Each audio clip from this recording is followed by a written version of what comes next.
Well, the Senate said yes, and now the House can rely on an online sales tax and make it a reality. The bill makes it easier for states to collect sales tax from anyone who shops on the internet. WBZ Radio's Joe Mathieu is behind the mic this morning with what this means to Massachusetts. A good morning to you, Joe. And what do you think? How big of an effect is this going to have on people? Well, I think for starters, there's no more fun on the internet. The party is over. We now pay for everything.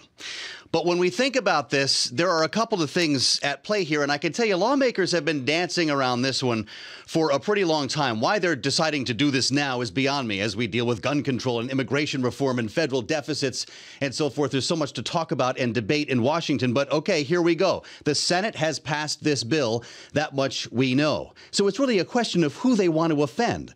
The smaller internet retailers, the mom and pop so-called, who say that they'll go out of business if this becomes law, or the millions of voters who say they don't want a tax increase and they won't shop online anymore.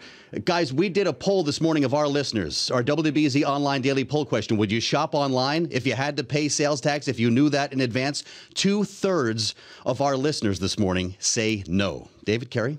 Really? 2/3. That's interesting. That's a good question. I don't know if I would either. It takes away the convenience factor. You know what I mean, Joe? It's like convenient and you don't have to pay. So that adds a whole new element. Well, that's true. And think about the cash-strapped states and local governments. That's really what this comes down to, guys. They say follow the money. That's going to be the case here. In the state of Massachusetts, we would have collected $131 million in online sales taxes last year, according to USA Today, if that had been the law.